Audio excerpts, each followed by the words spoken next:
Hey guys, welcome back to Lewin Global Unboxing. Today I'm going to be unboxing a mechanical gaming keyboard. So let's get right into it.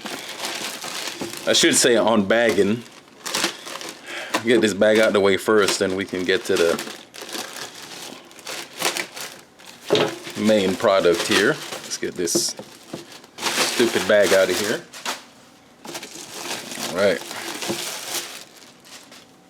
Alright, now what I have is a Corsair.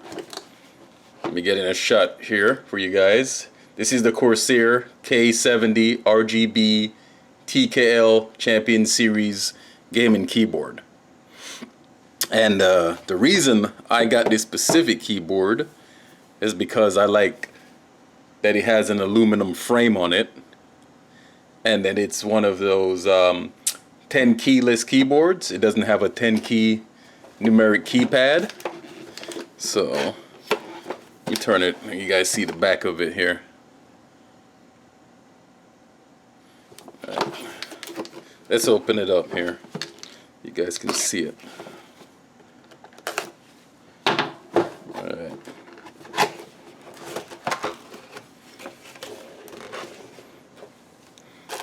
You get your user manual here.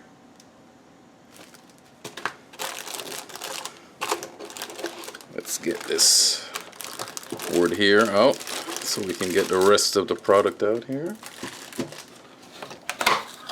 And here you have extra keys and your removal tool right here,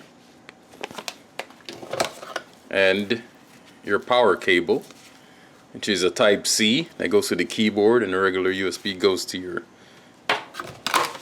rear I/O on your PC. Get this out of the way. Get this bag off here.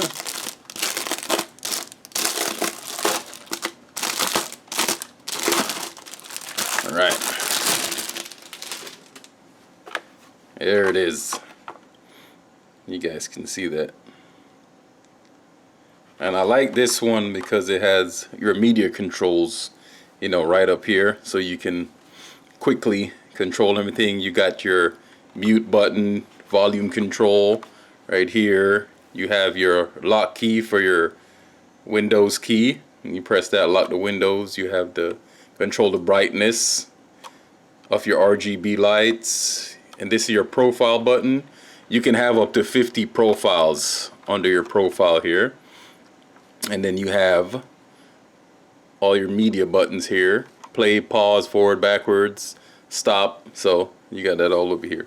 And this I was talking about here.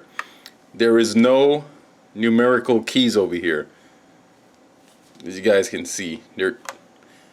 Usually I don't use those keys, so it's not anything for me. But if you're a person that uses those keys, numeric keys, I would not recommend this.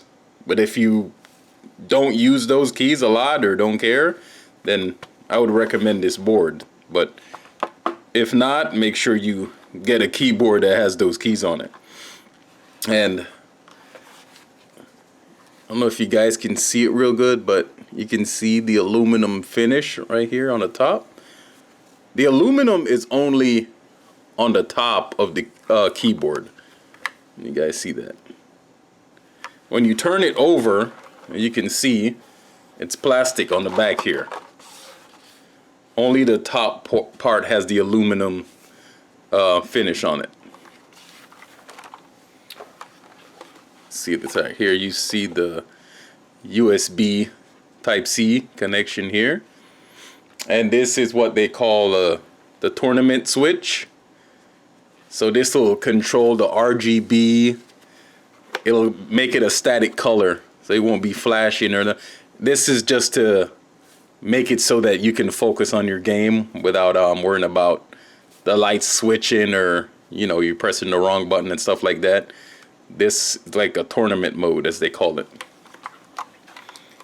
Now you can see the feet on here. The back has a little rubber grip on it, so it won't slide around. If you guys can see that real good, but there's a little rubber pad on top of your feet here. You guys see that? And even if you don't use your feet, the rubber padding is also around, so you can just leave it flat if you're not going to use the feet out like that. So I'll let you guys hear this real quick.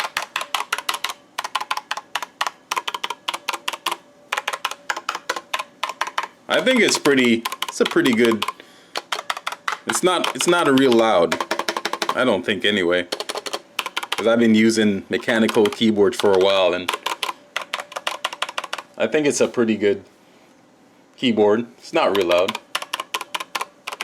Now this one has the Cherry MX Speed Silver mechanical key switches on it.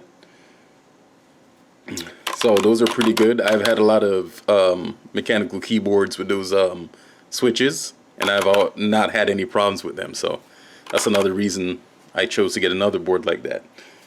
Okay, I'm gonna get a shot of this powered on so you guys can see the RGB lights on. But I'm not gonna get too in depth with this because there's so many videos about this specific keyboard already, so I'm not gonna get in too much detail on it. I'll let you guys see the RGB flashing and all that. So we'll get to that.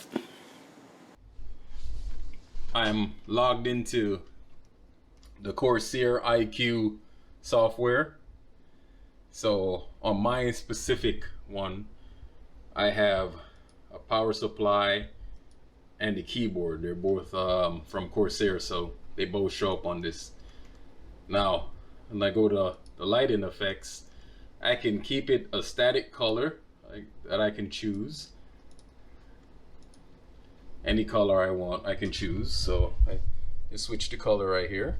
And then I can also pick one of the lighting effects they have. As you guys can see here, they have the rainbow. I'm not gonna get too crazy on this right now because there's a lot of videos on this, so I'm not gonna get too detailed on it. Okay, but you know, basically whatever you want to do. There's all kinds of presets or static colors, whatever you want. You can do one color on one key that you like, you know. So that's all. So thanks for watching the video. Hope it was helpful for you, and I'll see you on the next one. Bye bye.